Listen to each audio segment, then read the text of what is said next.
Hello there, my friends. This month I'm gonna attempt a model show in Sobota called Slovak Open Rimavská Sobota, and the main theme of the show is a panther. Now, this means that there will be a competition between specifically panther vehicles, and the victorious vehicle is gonna get 100 euro. And while I don't think I'm gonna win at all, I wanted to attend this, so I chose this Vespid model 72nd scale Panther. Now the detail of this model is rather amazing. There is a lot of tiny parts which could, make you not wanna get this model, and that's fully understandable, but the detail is great and I really love all of the little textures that are added in this model, and therefore I chose it as my Panther for this show. So let's get right into building it. I, of course, first start with the ordinary things of, removing the parts from the sprues and cleaning them up. Of course, this has the infamous German suspensions with bajillion wheels. However, this kit made it quite easy to assembly. I've built Zvezda Panther before, and it has the wheels connected, which you would assume would make it easier, and that's what I thought as well. But honestly, this was the best Panther, or well, generally German suspension that I've built so far. Everything fit together very nicely. You just have to follow the instructions because the wheels aren't the same and they have to be added in a very specific way to the model. I decided to glue them all together to create a wheel sub-assembly that can be removed from the hull. This will make it easier to paint and weather these wheels without having to bother with each individual wheel individually, and that makes it really good. Also, I decided to assemble all of the tracks off of the model, and then I wrapped them around the wheels, which allowed me to create a track sub-assembly that will also be easier to paint and weather and is removable from the wheels and therefore from the hull. Now, with the hull there is a lot of really cool detail. I start by cutting off some of the nubbins on the engine deck. You will see later why I did that, and then I start gluing all of the little vent parts onto the model.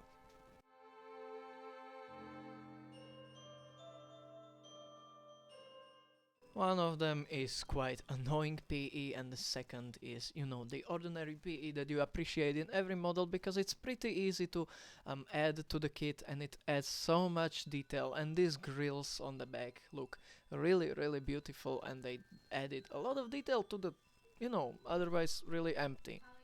Another thing that's detail related that I really like about this kit is that the machine guns are slide molded and they have holes on the end, which makes them quite more detailed than your usual machine gun in a 72nd scale kit, and they are also attached to the sprue from the back, which means they don't need any cleaning and they look amazing, and I really really like that. That's really thoughtful in my opinion.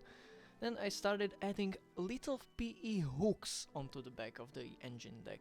Now this is a tiny little detail that's not at all that important and even visible unless you look really closely, but I think it elevates the model to the higher standard in my opinion, and if you don't want to use it you don't have to, just don't cut off all of the nubbins that are on the back there, and I still really liked it, so I did it. Then I just continued adding all of the teeny tiny its and bits to the hull, like the little tools and everything like that. And then I moved on to the turret that went together quite easily as well, and the gun was movable until I glued it accidentally, but it was still a quite a surprise, and I think some people will enjoy this ability. Overall, this model is really really detailed and I really really like it a lot. The thing is, it's quite annoying in how detailed it is because all of the teeny tiny parts are really annoying to glue on. However, everything fits quite nicely and I didn't really have any fitting problems, so I'm really really pleased with this model and would recommend it. Anyway, now it's time to get on with painting it. All of the sub-assemblies of the model allow me to paint it a little more comfortably. I decided to use Vallejo Black Mecha Primer for this. This is basically a stronger paint that will allow all of your other paints to stick onto the model way easier than they usually would, and this is mostly quite beneficial for PE parts and the metal barrel, because it makes them easier to paint. Because if you've ever tried painting a metal barrel with acrylic colors without a primer, you will know that it just doesn't work. The paint just flies off immediately.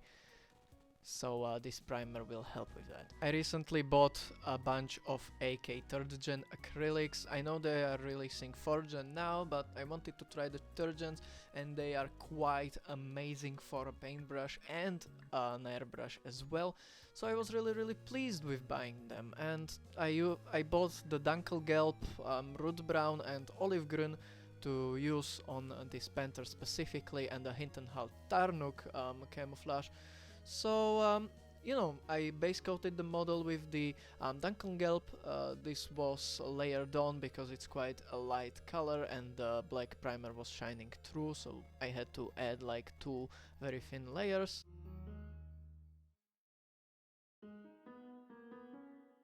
Of course, this was again thinned with a acrylic thinner.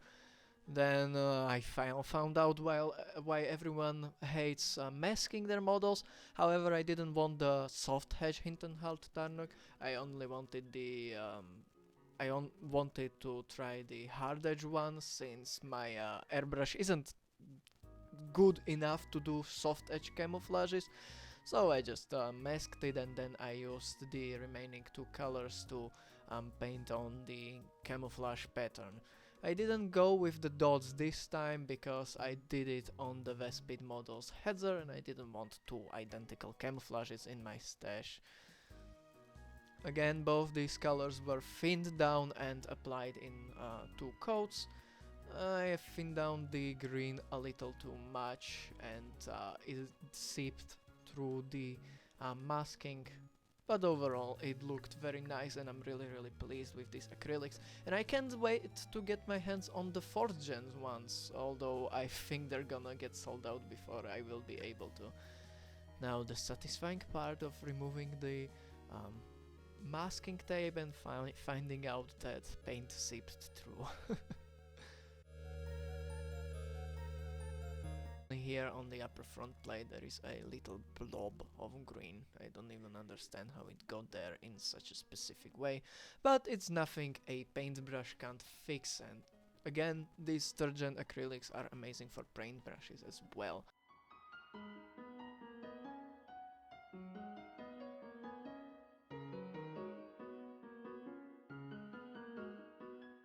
Then I used the Dunkelgrau to paint on the base color for the tracks. I do apologize for my German pronunciation if I butchered the words totally. Then I used the same color for all of the tiny details on the hull, mainly for the metallic parts of the tools and also the spare tracks. I made sure that I don't paint over the little clips for the tracks on the spare ones, you know, since that wouldn't be painted in the track color but as the tank. And I also base coated the exhausts with this color.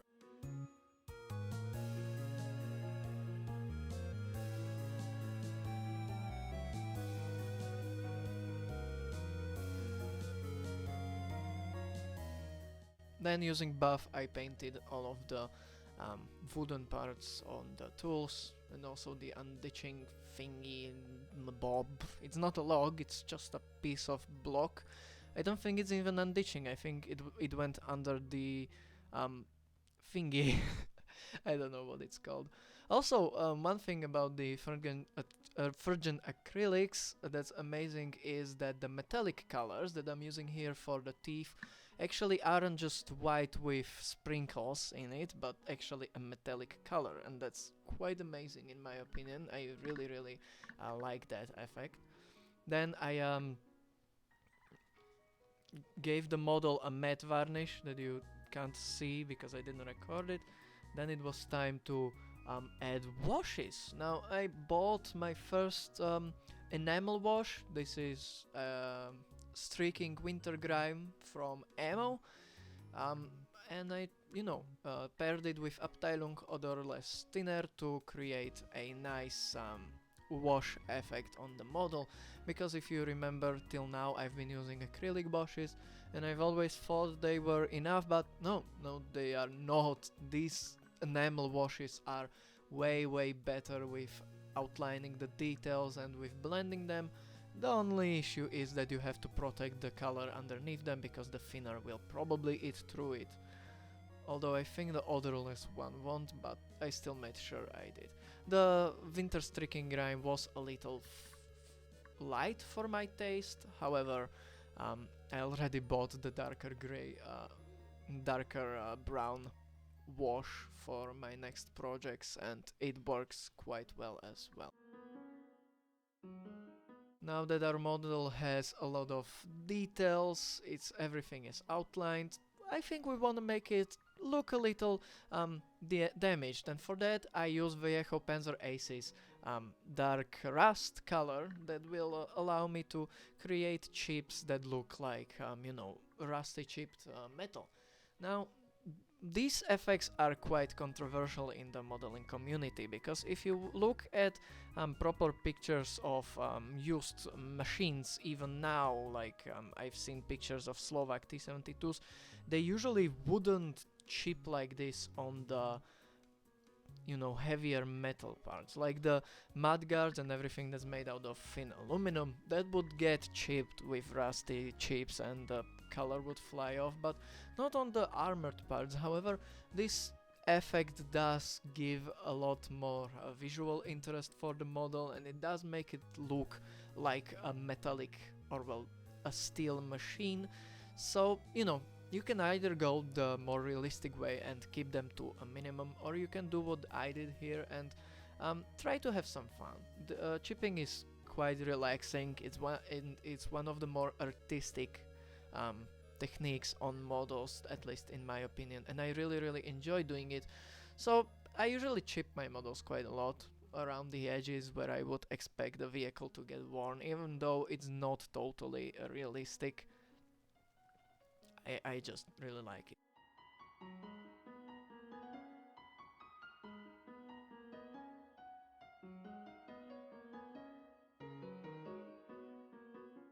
Of course, this technique can get even more unrealistic when you start chipping vehicles with a metallic color, like I do here. All of the deeper chips got a metallic shine to them. Again, this wouldn't happen. The vehicle would probably get chipped down to primer if it got chipped this much. It would be metallic on the aluminum parts, but that's not the upper front plate, is it? But it does bring more interest to the model. It makes it even heavier and more metallic, and that's what I really like about these effects.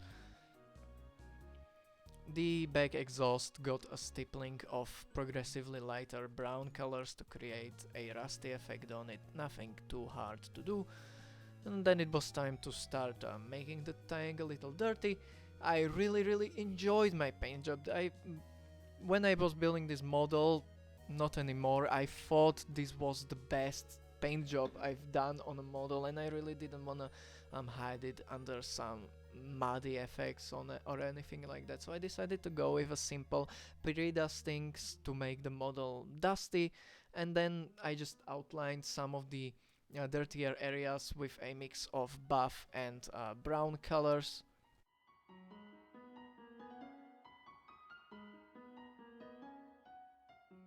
Basically what I did was thin the acrylics to a watery state, and then I just applied it in stippled way across the vehicle to make it a little more dirty in more colors than just one.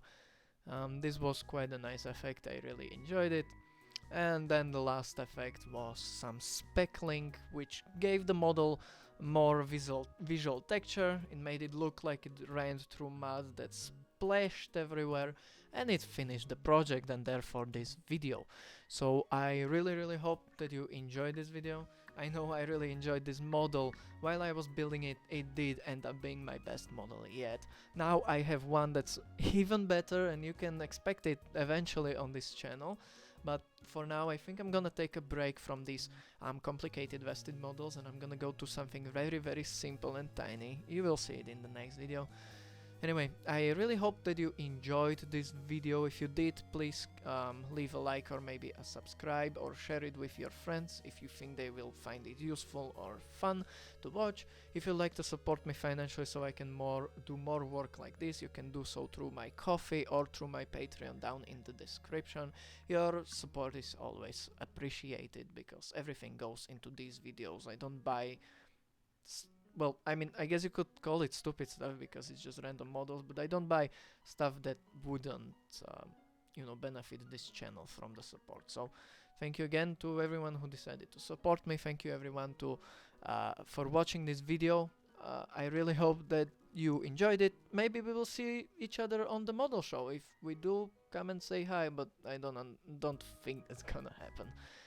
So yeah, have a nice rest of the day. I hope you enjoyed this model, this video, and I will see you in the next one with a little tiny model